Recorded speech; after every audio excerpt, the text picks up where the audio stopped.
général, vous étiez avec mon colonel, au Rwanda. Vous y avez été dans le cadre des forces des Nations Unies.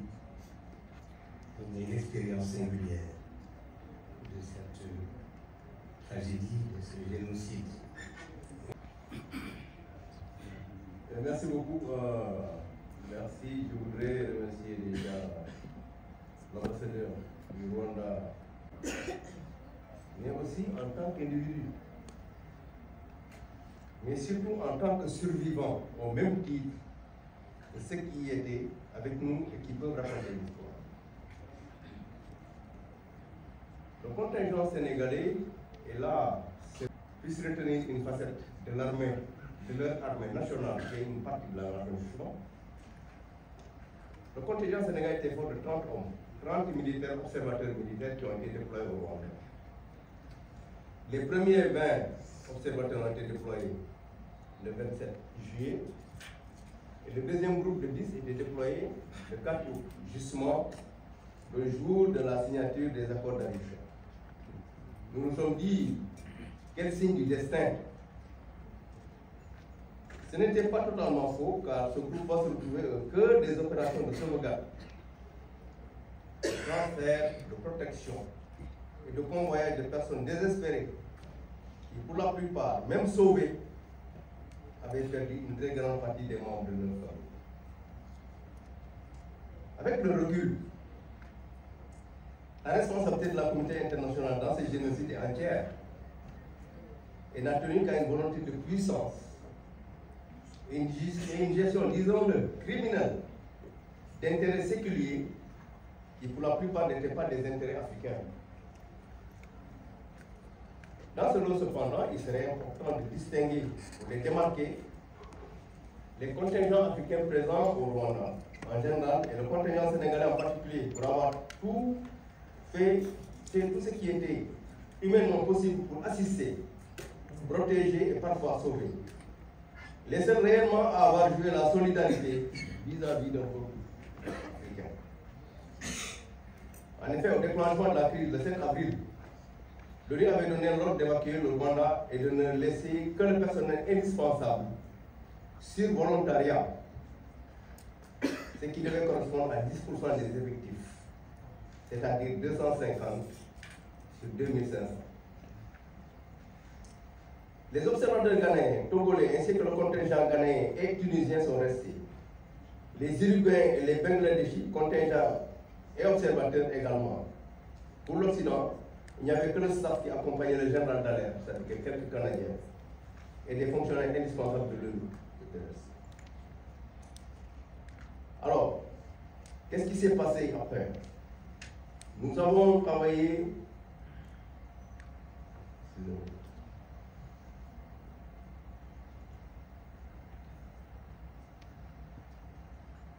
Cette aura de confiance de la part des Rwandais qui nous a engagés en fait, au-delà de la mission que nous avions ici. Et durant le génocide, dont l'élément déclencheur sera la mort du président Habyarimana le 6 avril, nous avons commencé ce que nous avons appelé des missions à haut risque. Nous démarrons avec la journée du 7 avril. À 9 h, une des maisons où loge, je vais vous parler en fait de récits et d'histoire. À 9 h, dans une des maisons où loge 4 Sénégalais, la maison reçoit déjà 32 personnes, des voisins qui avaient pensé que le statut du personnel des Nations Unies pouvait les sauver. Vous avez raison. À 12 h, ils sont 49 dans la maison. En ce moment, les intervenants ont déjà bouclé le quartier et tout déplacement devient mortel. Les 3 observateurs qui étaient présents dans la maison décident alors de se mettre devant la porte et de prendre le drapeau qui était sur le véhicule et de le hisser au-dessus de la maison. En fait, c'était pour dissuader toute velléité de violer l'espace international. Mais ce n'était pas une tactique qu'on pensait qui va marcher. Heureusement, elle a marché. C'était toujours une initiative pour sauver des gens. L'ONU donne l'ordre à tous les observateurs de rejoindre par tous les moyens l'hôtel Amahoro. nous rendons compte de la situation des civils réfugiés dans la maison, l'ONU insiste pour que les gens quittent sous peine de ne plus pouvoir assurer leur sécurité. Et aux observateurs, si vous ne quittez pas jusqu'à 15 heures, si vous avez quelque chose, ce n'est plus l'ONU, dégage sa responsabilité de ce qui va arriver. Les observateurs insistent pour que l'ONU prenne une décision. C'est en ce moment, les Internationaux avaient déjà commencé leur danse des vautours autour des maisons, parce qu'ils savaient qu'il y avait des gens qui étaient ici. Il y avait une cible très consistante. Qu'est-ce qui s'est passé à 16 h?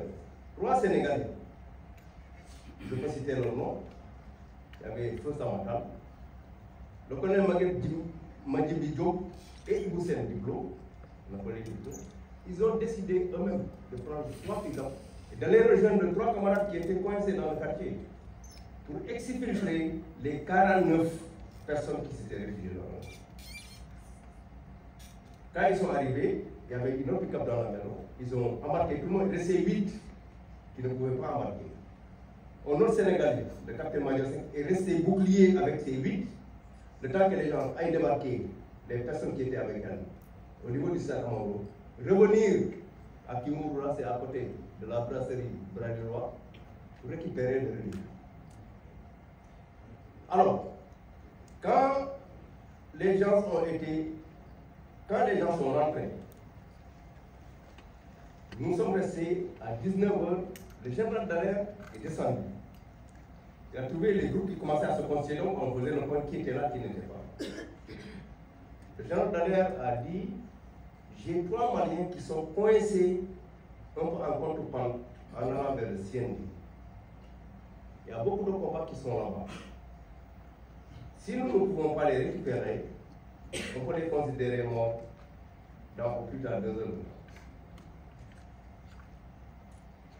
Alors là aussi, il n'avait pas fini de parler que le capitaine Samatal encore, lui, qui est venu le faire, me dit, bon, l'ancien, je connais la maison.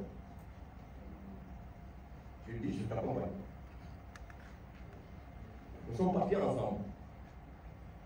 Effectivement, quand nous sommes arrivés, les gens étaient, il y avait des combats dans le quartier. Et pour preuve, nous avons demandé aux Maliens de ne pas bouger. Le temps que nous, on aille dans la maison récupérer les valises et les trucs. Et c'est au pas de gymnastique qu'on a embarqué dans le véhicule et qu'on est revenu à l'état. Heureusement, 5 jours. Quand nous sommes arrivés, le général Dallaire qui avait suivi tout, qui avait tout suivi à partir de la fenêtre du premier étage, est redescendu. Il nous a dit,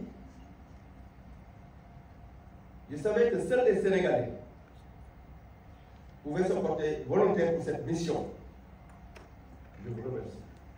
Je ne pouvais pas donner l'ordre d'aller chercher les gens. Parce que je n'ai pas cette prérogative. Vous aurez pu perdre votre vie. Quel hommage.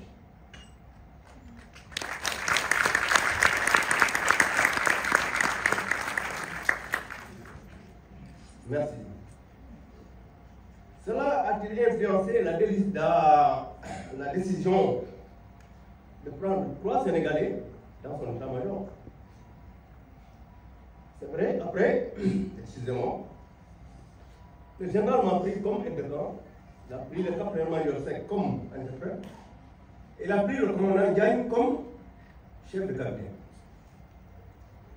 Alors, mieux, les Sénégalais seront tous à des postes de responsabilité, un peu partout, au niveau de liaison, au niveau de Moulini, au niveau de FGR. Mais cela aussi a mis les Sénégalais au devant de la scène. Commence alors l'émission à haut risque où chaque sortie pouvait se solder par la mort. C'est ainsi que l'évacuation de l'ambassade américaine à Kigali a été confiée à des Sénégalais. Effectivement, cette évacuation a permis d'évacuer aussi bien des Rwandais, des Burundais et des Américains qui travaillaient à l'ambassade. Parce qu'à ce niveau, quand les Sénégalais intervenaient, il n'y avait pas de discrimination. C'est tous les gens qui devaient être évacués qui étaient évacués. Alors, le positionnement du capitaine Baïdiagne au Mille Collines pour assurer la sécurité des réfugiés par sa présence dramatique à cette famille a permis son évacuation à Kabouga. Donc le rôle du Sénégal était déterminant pour l'évacuation de tous les Tutsis qui étaient de l'autre côté vers Kabouga, où on avait repéré effectivement un site de sécurité. Alors, dans un deuxième incident, les Sénégalais ont tenté une évacuation. Ils sont passés à travers le champ parce qu'ils ne pouvaient pas passer par Tigane. C'est vrai que quelquefois l'expérience de notre véhicule quotidien avait permis. Et nous sommes sortis de l'autre côté de Kalomé. Mais en ce moment, ils étaient déjà poursuivis par une horde de Nkramoué sur des pick-up, appuyés par des soldats du FGR. Ils ont eu le salut qu'effectivement, à un coup du sort, sont passés par Kalomé et ils ont pris la piste d'aviation à contre-courant. Pendant que l'avion qui était venu pour retourner à Nairobi avait entamé son mouvement pour décoller. La Jeep a roulé sur la piste, interdisant à l'avion de bouger. L'avion a arrêté, les gens sont descendus. Bon, le colonel a témoigné ça parce qu'il était notre officier de l'aéroport. C'est là qu'on a débarqué, les gens, on a dit si ces gens-là nous rattrapent, ces personnes sont mortes.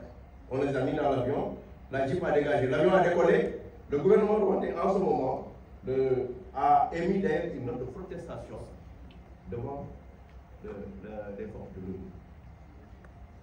Alors, c'est pour vous dire que nous avons, à un moment donné, exposé nos vies au même titre que les gens qui étaient dans les villes. Pourquoi nous l'avons fait? Nous avons souvent escorté des journalistes et nous étions au courant de vos profils du fait de notre déploiement. Ça nous permettait de voir ce qui s'est passé.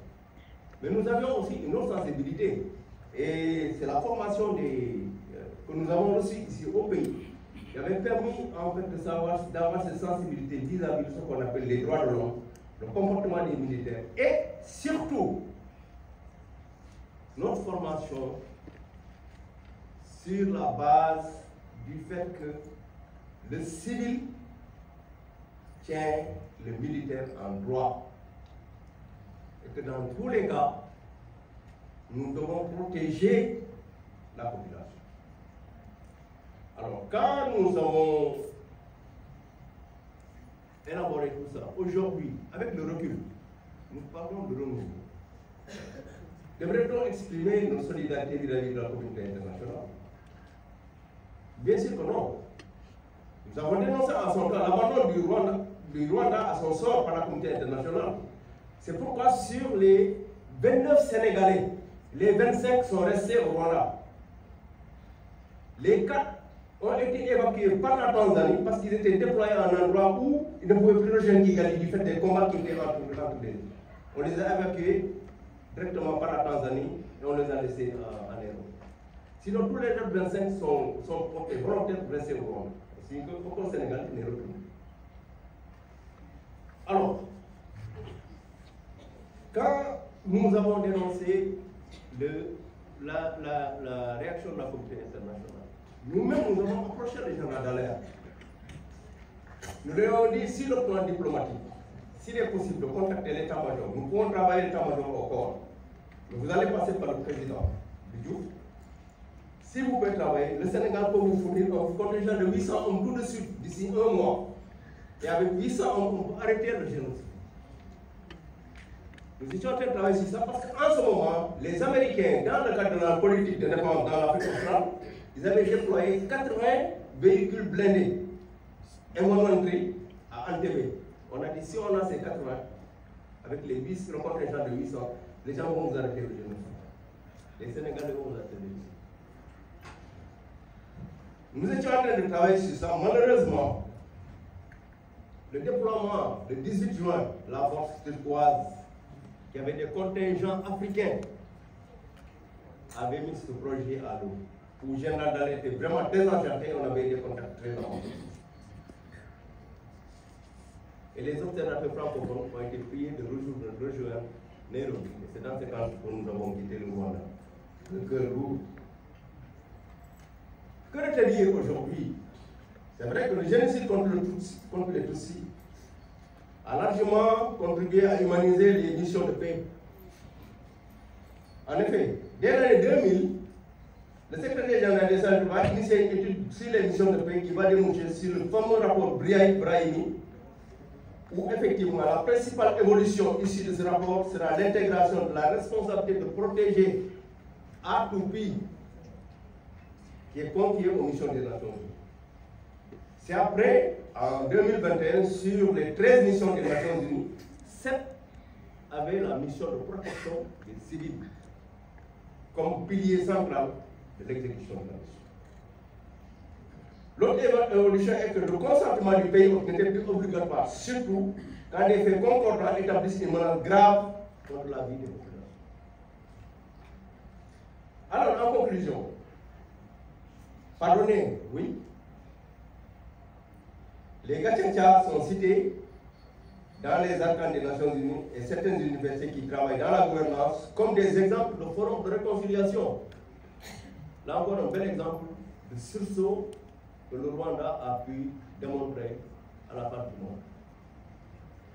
Se souvenir surtout, se souvenir, pour honorer la mémoire des morts et des disparus. Mais surtout, maintenir la vigilance pour que le slogan « Plus jamais ça » nous soit une formule de galerie. Car l'être humain reste toujours cet animal qui peut toujours retrouver ses instincts sauvages qui le rendent très dangereux pour l'humanité. Donc j'aime bien l'optimisme de Dr Armadien, mais effectivement, la vigilance doit rester de mise. Et les éléments d'alerte dans les pays, il faut les institutionnaliser et leur donner un corps. Que Dieu nous en prenne. Vive le Rwanda, vive le contingent des observateurs sénégalais au Rwanda au moment du génocide. Vive le Sénégal.